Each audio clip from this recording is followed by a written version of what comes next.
आप सभी के भीतर बैठे परमात्मा को मेरा नमन स्वीकार करें।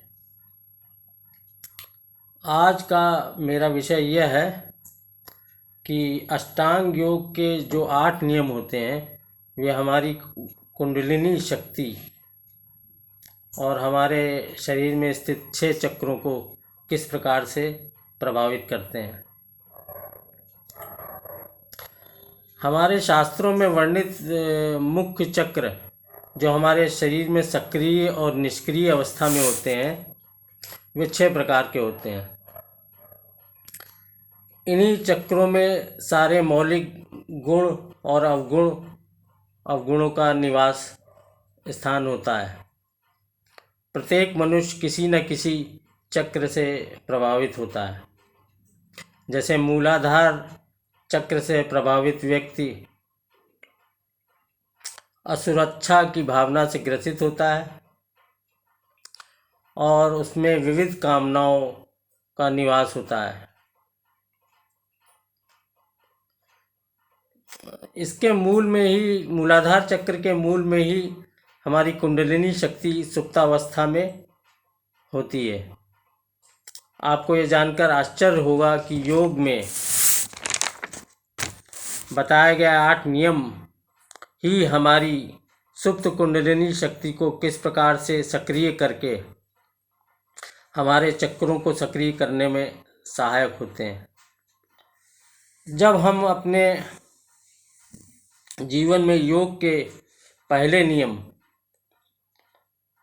अर्थात अहिंसा, सत्य और ब्रह्मचर्य का पालन करते हैं, इन नियमों में उतरते हैं,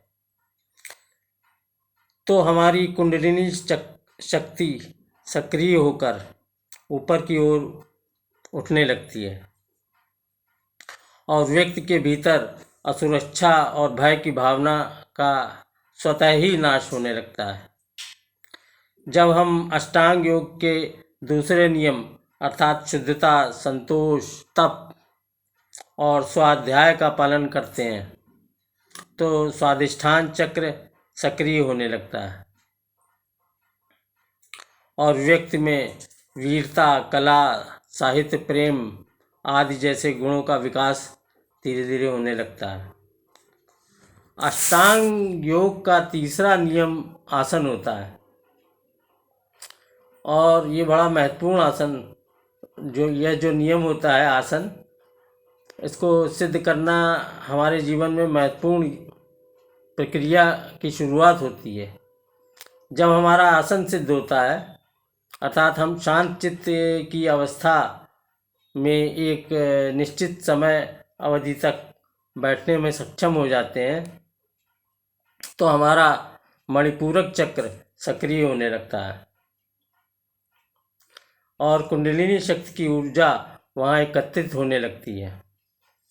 ऊपर के चक्रों में हम कुंडलिनी शक्ति आगे बढ़े उसके लिए मणिपूरक चक्र बहुत महत्वपूर्ण होता है, क्योंकि यहीं पर हमारी सारी ऊर्जाओं का संरक्षण होता है। ये हमारा स्टोर रूम अर्थात ऊर्जा संरक्षण का चक्र होता है। मणिपूरक चक्र सक्रिय होने पर प्रभावी व्यक्ति धर्म अधर्म को समझने वाला होता है, दानी होता है, परोपकारी होता है।